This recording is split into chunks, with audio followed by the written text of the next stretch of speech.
Sejam muito bem-vindos ao nosso programa Papo com Docentes. Estamos ao vivo aqui no YouTube, disponível aí para você, aluno e não aluno. Hoje a gente está recebendo um convidado muito especial. A gente vai falar sobre treinamento de força. E antes de começar, queria passar algumas informações importantes para vocês. A gente está iniciando um curso de pós-graduação em natação e atividades aquáticas, curso de personal training em grupos especiais de prevenção de lesão e também um curso de psicologia do esporte e do exercício. Se você quer fazer parte desta turma, basta você olhar aí na descrição o link www.cursodepós.com.br. E aí a gente está distribuindo aí para os nossos alunos material didático, tem aqui um caderninho, também tem a carteirinha do aluno disponível, tá? Então, se tiver interesse, entra lá no site e faça a inscrição com a gente. Esse vídeo ele vai ficar disponível, esse não listado, para todo mundo. Então, se você recebeu esse link, você vai poder degustar e assistir quantas vezes você quiser. E se você está entrando no canal do YouTube do Curso de Pós, a gente tem ali os 30 primeiros minutos disponíveis e depois esse vídeo fica disponível na plataforma do aluno. A gente tem uma plataforma exclusiva, estilo Netflix, e também no aplicativo do aluno, tá bom? Então, é um prazer estar recebendo hoje aqui o nosso convidado, o nosso 5º episódio no podcast Papo com Docente. Senhoras e senhores, recebam com uma salva de palmas Belmiro Salles. Olá, boa tarde.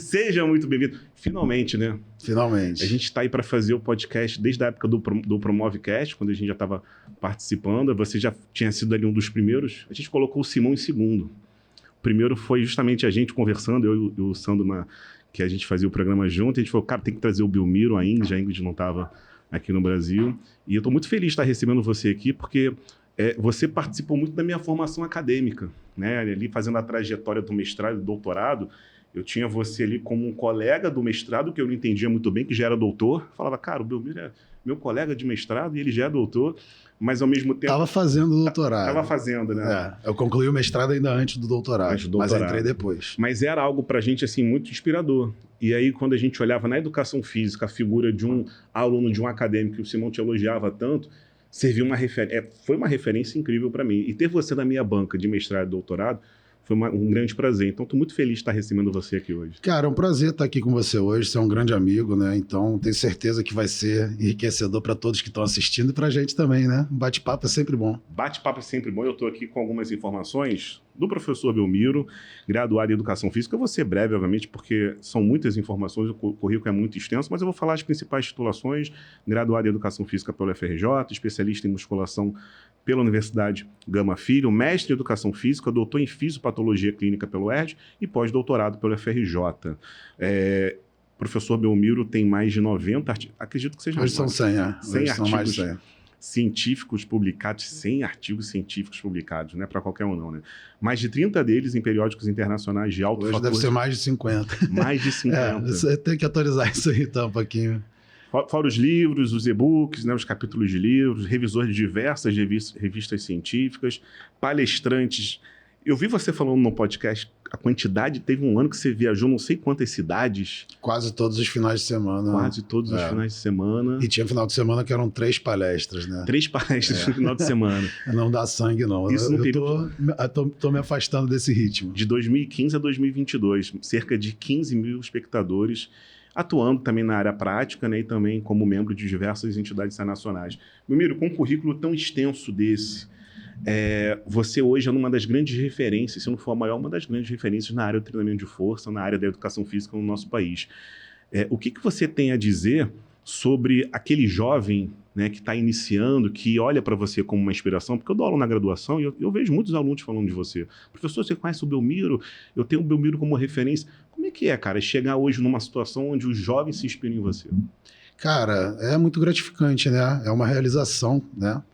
É o retorno de todo esse trabalho, todo esse investimento de tempo, né? Que é uma dedicação de investimento do meu tempo ali para crescer na área. E acredito que eu tenha começado da mesma forma, né? Eu era aquele marombeiro interessado que ficava atrás do Simão, querendo direcionamentos na universidade.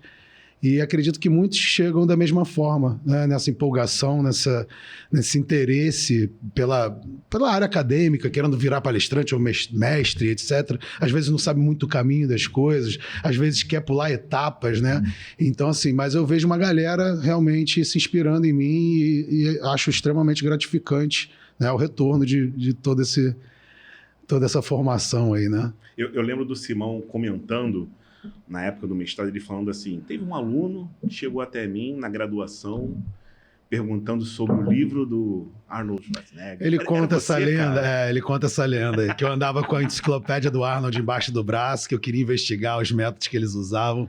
E não é mentira, não, né? Na verdade, eu cheguei a ele querendo estudar métodos que eu me deparei na prática e que tinham alguns preceitos que justificavam a utilização deles, mas não tinha base científica. Um deles é a pré-exaustão, né? É até do algoz do Arnold, que é criada da metodologia do High Intensity Training, né? Do Arthur Jones, do Mike Menzer.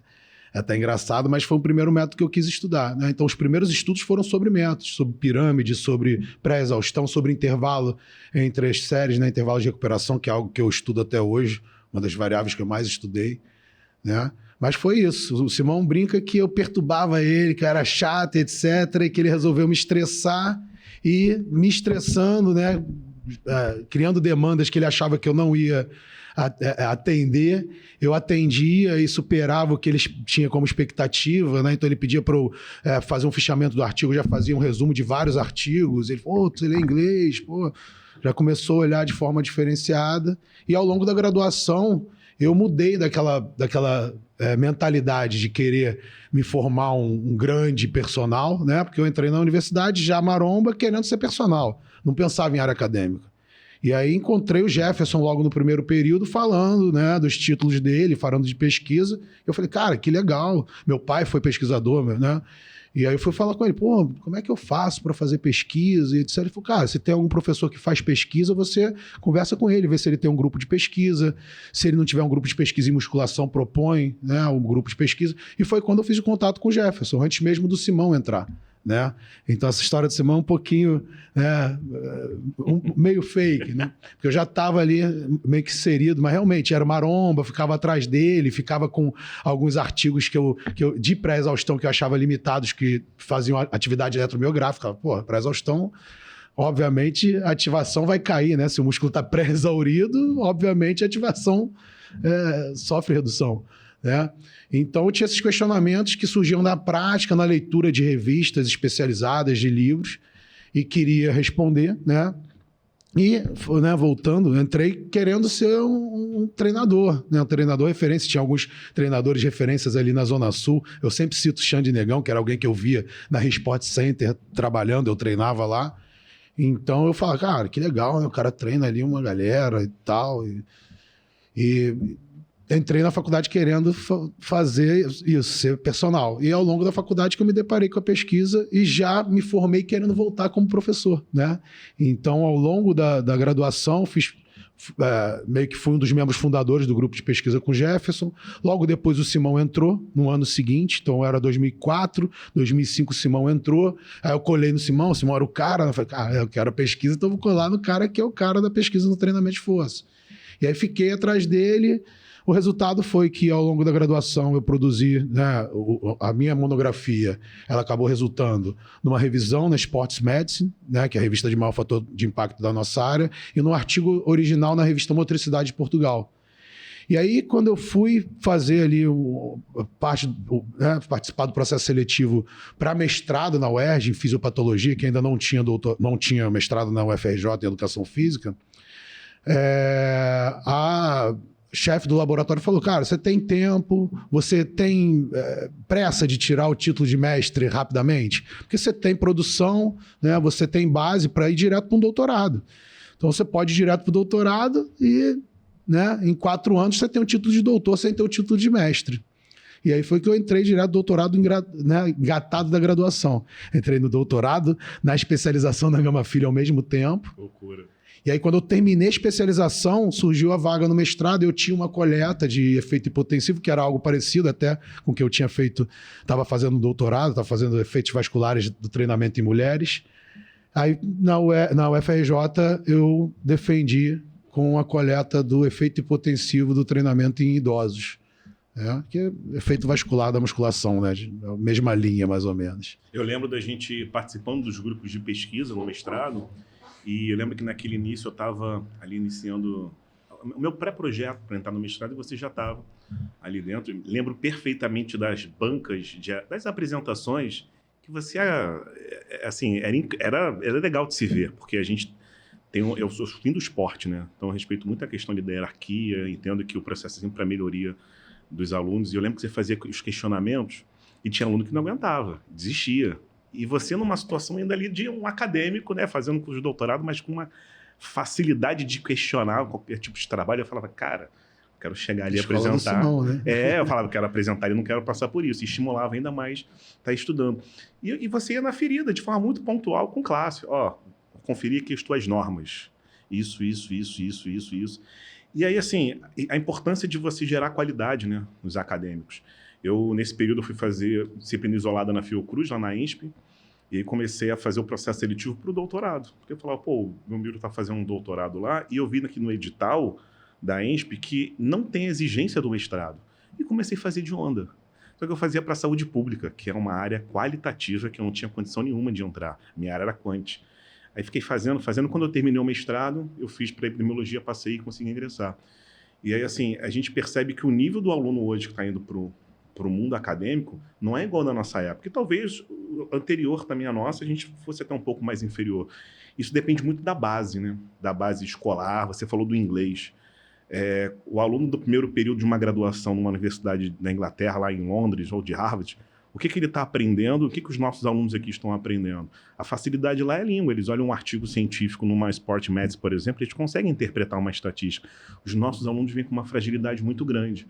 E aí é importante você falar disso, porque quem está assistindo e fala assim, poxa, eu tenho inspiração no Belmiro, mas não sabe quanto o Belmiro passou por dificuldades para chegar até aqui, né? Com muita leitura e tempo de voo, né, Belmiro? A gente está falando de mais de 100 artigos. 100 artigos publicados. Quanto tempo se dedicando a esses artigos? Cara, muito tempo, né? Acho que a gente pode dizer que eu bati cabeça até 2 anos depois do doutorado, né? Dando personal e dando aula em pós. Não tinha essa visibilidade, eu não palestrava em grandes eventos. Meus primeiros grandes eventos são em 2014. Né? Inclusive, eu fui chamado para o Arnold e fiquei com medo no primeiro Arnold. O Bruno me chamou, eu estava tentando um concurso, falei, cara, na mesma época da prova, vou assistir, mas não vou palestrar esse ano, não. E não palestrei no primeiro ano. Né? Então, eu começo ali em 2014. E a gente pode dizer que de 2007, que eu me formei, até 2014, foi bater cabeça. Muita cabeça. Né? Tanto financeiramente quanto de trabalho. Era pau para toda obra. Dava aula em qualquer pós que me chamasse. Né? Gama Filho. Eu viajei para Gama Filho centenas de vezes. Né? Dava tanto aula de treinamento, quanto de metodologia, quanto de avaliação de TCC. Avaliei quase 200 TCCs. Você olha lá no meu Lattes, tem quase 200 TCCs da Gama Filho que eu avaliei. Era uma instituição que tinha um curso de pós-graduação a nível nacional, né? Sim. Então ela tinha curso de todo o Brasil. Comecei a rodar o Brasil em 2008, 2009. Não tinha o EAD nessa época, quer dizer, até tinha, porque, por exemplo... Eram 20 horas de aula presencial. Eram 2 dias, entrando 8 até as 18. Cara, eu sei como é que é. Eu dava curso na FMU, assim, e era... O final de semana era tenso. Era tenso. Hoje... Cheguei a dar aula 3 dias até em pós. Pós em Belém do Pará. Aí, sexta-feira, dava aula de 6 às 10, dava aula sábado inteiro e dava aula domingo de 8 a meio-dia, porque se fosse até a tarde não tinha voo de volta, né? Então eles faziam esse esquema para ter voo para você chegar e para você conseguir voltar. Então, assim, nessa época de pós, era puxado. Que era conexão, pega carro, né? A galera não paga o melhor voo, não paga assento conforto. Né? Hoje eu sou mais exigente. Aquilo que você estava falando. Pô, já teve ano que eu cheguei a viajar, fazer 50 cursos. Se você for pensar, um por final de semana, são todos os finais de semana do ano. Né? Obviamente eram 2 no final de semana, tinha final de semana que tinha 3, então tinha um outro final de semana livre. Mas é uma pegada que... É puxado. Eu tive pânico, porque teve uma época que eu viajava muito no curso de futebol. Só que eu tinha que chegar segunda-feira e já tinha que fazer avaliação dos atletas. Aí chegou uma época que eu falei assim, não dá, não aguento, porque era uma vida assim que você não conseguia parar para respirar. Você não tem vida nada. Familiar, vida social. Não tem nada. A minha mulher falava, chegava nos festas de família, a galera perguntava, e aí, seu marido imaginário, onde é que tá agora e tal? Porque realmente era algo complicado. E a gente está falando dos louros. né? Verdade. Do bom, né? Porque tem a outra parte, que são as disciplinas na medicina, os professores que perseguem, né? As horas que você tem que ficar no laboratório, as coletas, os dropouts, a galera que abandona, que você fez um monte de coleta e sai do estudo. Essas coisas todas, né? Cara, qual foi o teu... Brigas acadêmicas, né? Questões As políticas, ego. Qual foi o seu recorde de quantidade de produção científica no ano? Cara, foi numa época que eu produzia de madrugada. Hoje eu durmo, né? Durante o horário que eu produzia antigamente. Mas na época do doutorado, e na época que eu produzia com o Simão direto, eu virava à noite produzindo. E o Simão pegava o trabalho tipo 6 da manhã, ele trabalhava durante o dia, eu pegava 6 da tarde de novo, virava à noite. E aí acho que foram talvez uns 20 estudos no mesmo ano. Cara, assim, eu sei o que significa essa quantidade, só que a gente está falando de um assunto muito específico. E você sempre submeteu a revistas de qualidade. Então, assim, é muito difícil fazer isso. A gente, lá no Vasco, na época com o Simão, a gente conseguiu produzir 10 estudos em um ano. Mas com uma rede de apoio extremamente grande, né? Com várias linhas, então é muito mais fácil. Agora, aquela época, eu acompanhei a época que vocês estavam produzindo. Era surreal, porque vocês encaminhavam para revistas as tops. É porque, assim, eu e Simão, a gente tem um perfil parecido de arte final. Né? De saber analisar os dados, saber escrever de acordo com o que a revista quer, né? A linha de abordagem, né? A parte de formatação, aquela parte que você falou de normas, etc. Então, o artigo chegar limpinho, bonitinho, todo formatadinho, ele já facilita a entrada, por exemplo. Né? Mas saber ali o que a galera quer, a linguagem do periódico, principalmente Journal, né? Que é um periódico super prático, né? Que tem que ter aplicação prática.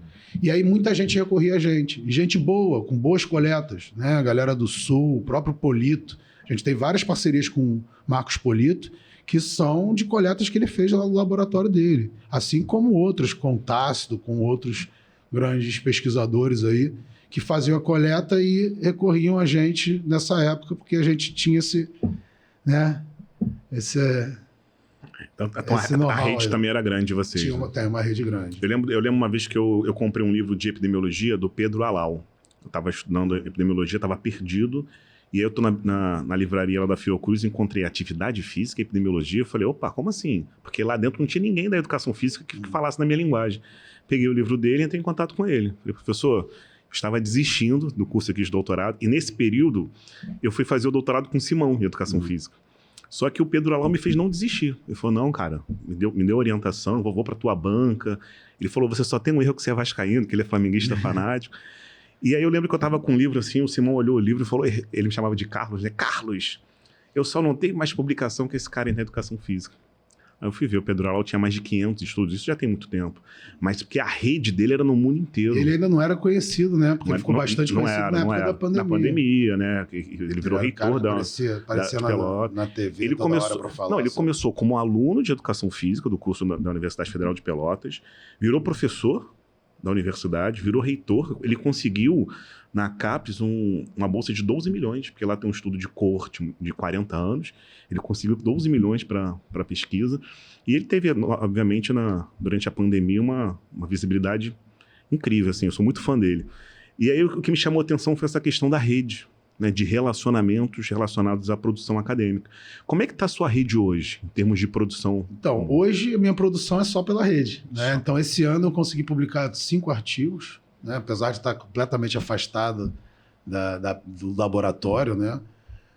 Mas foram artigos de parceria com o Thiago Mata, né? Laboratório de Biomecânica, com o Alex Ribeiro, que está fazendo um pós-doc lá fora também, que é do Sul, grande parceiro.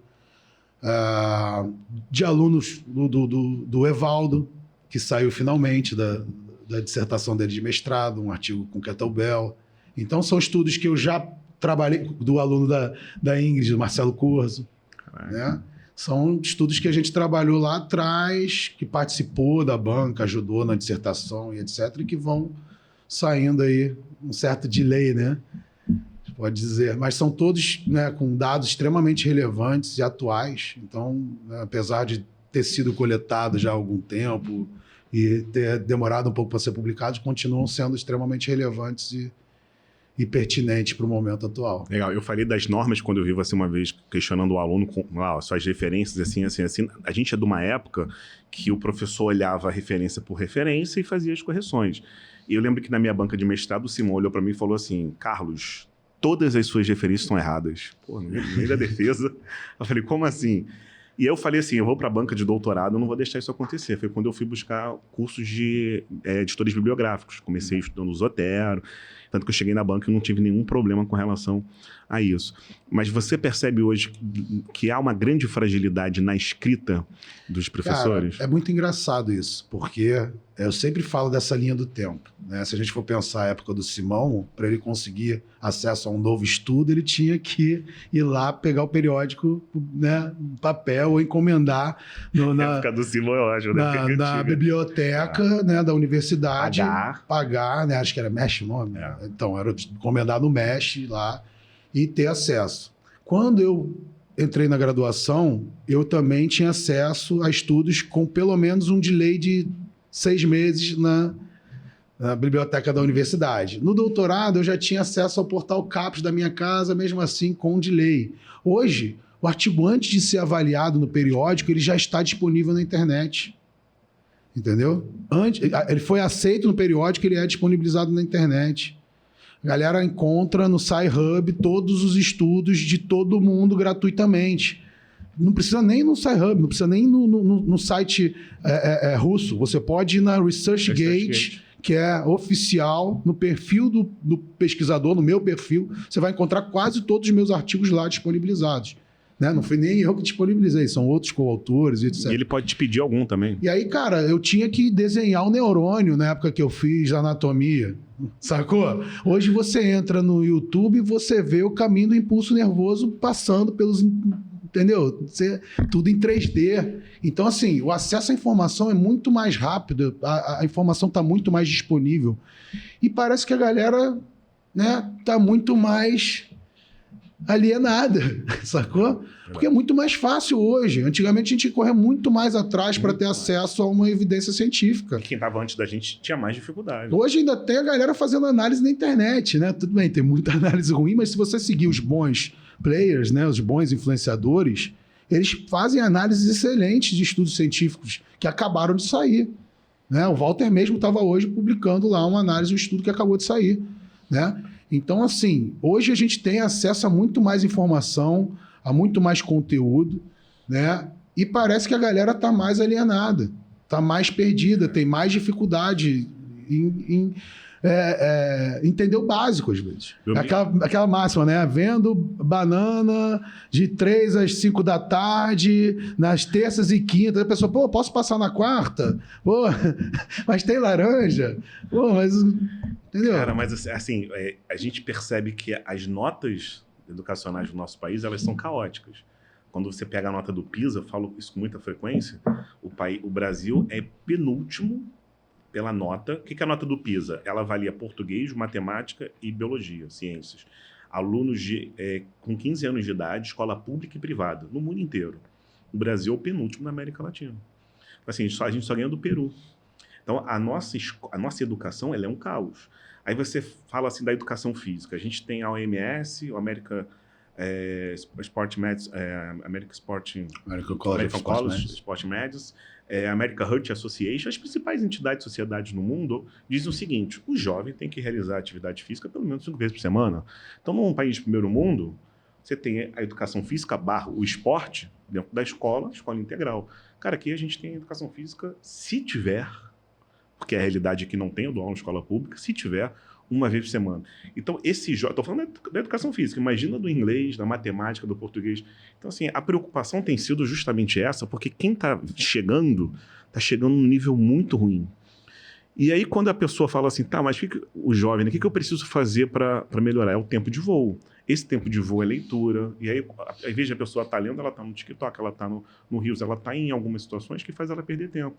E aí, quando eu vejo lá, pô, fui no teu programa, eu assisto sempre o seu programa, você fala assim, cara, você tem diversos programas de conteúdos de qualidade. Né? Para aquele aluno que está ingressando, que quer se transformar, ele tem que assistir, ele tem que acompanhar. Mas é difícil, porque a gente briga contra um sistema educacional que é muito difícil de você combater. E eu queria que você falasse um pouquinho, como é que você vê a figura, vou usar o termo charlatão, que a gente pensa, por exemplo, aquele indivíduo que não estudou, que não tem um conhecimento técnico e aborda nas redes sociais informações que não são baseadas em evidência e que esse consumidor, esse jovem, segue como referência, mas não tem capacidade técnica de saber se é certo ou errado. Como é que você hoje, sendo uma referência científica, vê esse mundo no meio desses charlatões? Cara, com muito receio, né? Assim, a gente pode dizer que hoje tem, né, grandes comunicadores que não têm uma base de conteúdo para estar instruindo ali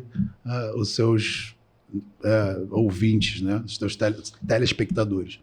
Então existe sim, né? O problema é que hoje, se a pessoa sabe se comunicar, né? Se ela tem um bom discurso, se ela sabe vender, ela atinge mais gente do que aquele cara que às vezes tem muito conteúdo, mas não sabe se comunicar, né? Então a gente tem visto pessoas com boa base, boa formação, também investindo nessa parte, né, de saber se comunicar, e tem crescido bastante, mas continua sendo dominado pela galera que não tem conhecimento para se posicionar, né? Então, principalmente a área fitness, a área do treinamento, tem uma galera que é extremamente seguida, né, e que fala bastante besteira, né, sem base científica nenhuma, continua ali no empirismo máximo e de coisas que já caíram por terra há muito tempo, né? E acho que é um desserviço, obviamente. E todo dia a gente tem que apagar incêndio, né? Todo dia alguém me manda uma mensagem, e aí, o que você acha disso? Eu tenho que ter, né, ser ético de falar, pô, não é bem assim, tentar, né, combater ali a ideia que está sendo defendida, não a pessoa, porque tem isso também, né? Eu entrei na internet para fazer um contraponto, porque realmente estava, né, uma galera fazendo desserviço, difundindo coisas como aeróbico engorda, como isolado não serve para nada, como fazer mais do que 10 séries é perda de tempo. Essas coisas que a gente sabe que não tem fundamentação. Outros falando que tem que se treinar sempre até a falha, tudo. E a gente vê que pode ter aplicação prática para falha, mas é pontual, não é para todo mundo. Talvez para um atleta, talvez no final de um treino, né, em determinados exercícios. E a galera generaliza. A generalização na área do treinamento é muito complicada. E isso acontece diariamente, né? O que o cara vê que deu certo para ele extrapola como sendo a única verdade, a única coisa que funciona. E como na nossa área o estereótipo conta bastante, né? Não só a parte da comunicação, mas se o cara é um ex-atleta ou tem um shape invejável, esse cara impacta mais do que eu. Sacou? Chega ali, coroa, 45 anos, ali com um braço mochibinha, né? Tô até com a camisa mais fit aqui para poder parecer um pouquinho mais forte. Mas, pô, cara, que o cara vai acreditar, né? O leigo, acreditar no cara ali mais forte, que tem 10 milhões de seguidores, que foi um ex-atleta e que às vezes dança conforme o samba de uma nota só, né? Ele faz só aquilo ali que deu certo para ele e extrapola aquilo para todo mundo.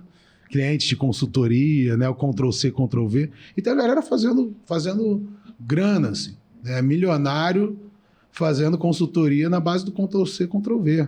Né? E são justamente esses caras que vendem a generalização, o treino para natural, né? Essas coisas que a gente sabe que ferem o princípio primordial do treinamento, que é o princípio da individualidade. Entendeu?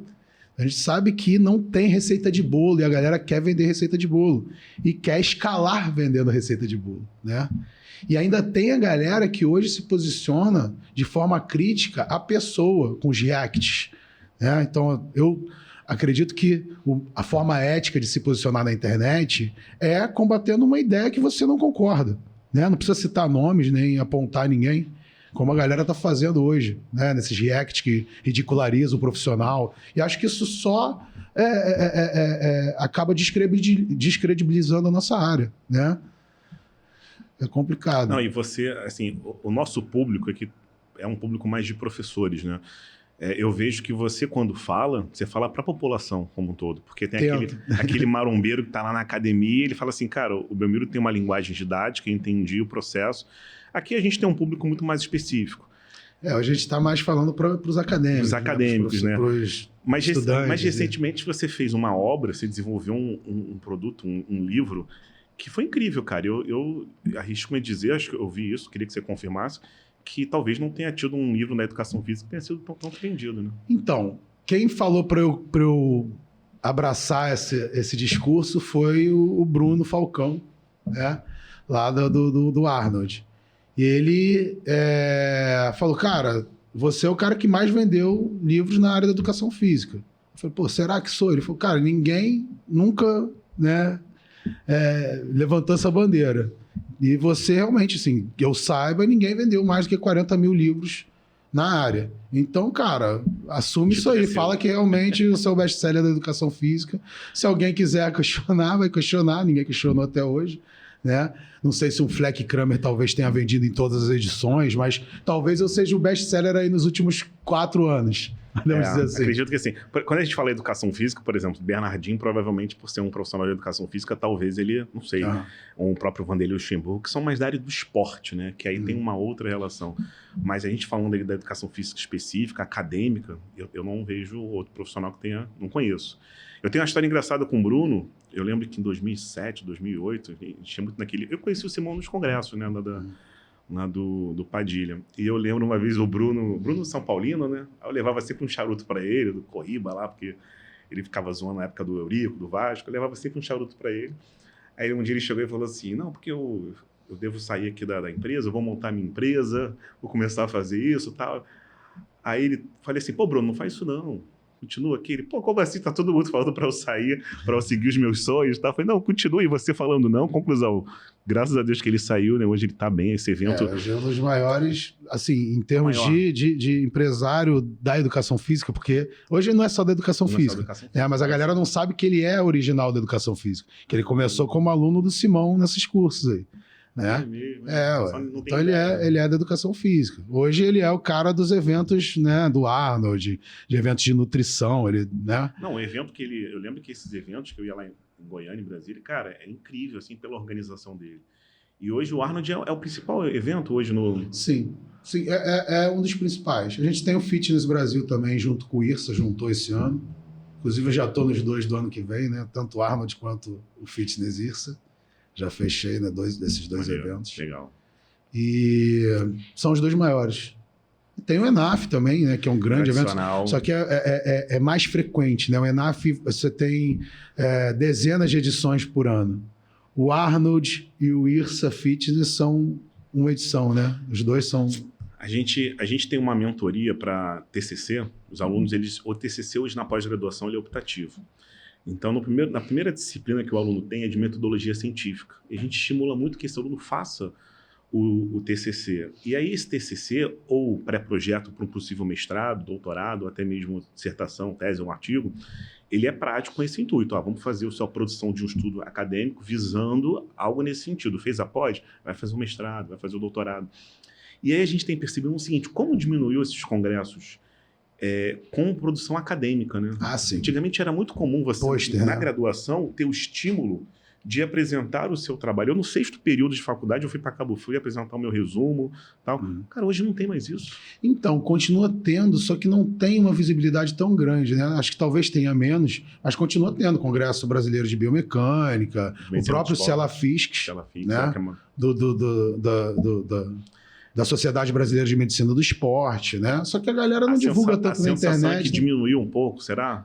Eu acho que talvez com esses eventos mais fitness, né, mais comerciais, o apelo desses eventos mais científicos tenha caído um pouco. Mas eu fiquei surpreso. Mas eu vi, por exemplo, o Cela Fisques esse ano, parecia que estava bem cheio. Então, mas eu vi uma postagem sua e o que me deixou surpreso foi um congresso, não lembro qual foi o congresso, lotado. O pessoal pedindo para tirar foto contigo. Então eu falei, cara, depois da pandemia, assim, dava a sensação que isso ia ficar um pouco mais distante.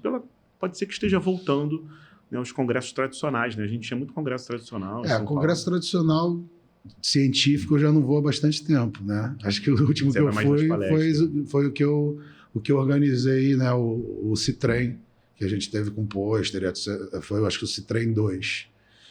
Mas desses com apresentação de pôster, agora que eu me lembre de ter ido recentemente, não tem muito, não. Excelente. Bom, pode falar. Não, mas tá rolando bastante evento, sim.